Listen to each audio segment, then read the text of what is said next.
భారత రాజ్యాంగ నిర్మాత డాక్టర్ బిఆర్ అంబేద్కర్ 67వ వర్ధంతి సందర్భంగా సిపిఐ జిల్లా కార్యదర్శి డి గోవిందరావు, కార్యదర్శి వర్గ సభ్యులు బి కృష్ణమూర్తి అంబేద్కర్ జంక్షన్ వద్ద అంబేద్కర్ విగ్రహానికి పూలమాలలు వేసి నివాళులు అర్పించారు. ఈ సందర్భంగా వారు మాట్లాడుతూ అంబేద్కర్ సామాజిక న్యాయం కోసం జీవితాన్ని త్యాగం చేసి మనకిచ్చినటువంటి రాజ్యాంగాన్ని కేంద్రంలోని బీజేపీ ప్రభుత్వం రాజ్యాంగాన్ని తొంగలో తొక్కి భూస్థాపితం చేయాలని చూస్తుందని అన్నారు. పౌర హక్కులు, ప్రాథమిక హక్కుల్ని రద్దు చేసి నిరంకుశ పద్ధతిలో పరిపాలన చేయాలని ప్రయత్నం చేస్తుందని అన్నారు.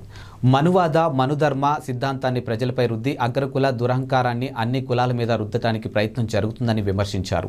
కేంద్రంలో బీజేపీ అధికారంలోకి వచ్చిన తర్వాత మన రాష్ట్రంతో సహా అనేక రాష్ట్రాల్లో దళితులు, ఆదివాసీలు, మహిళల మీద దాడులు అమానుషంగా పెరుగుతున్నాయని పేర్కొన్నారు.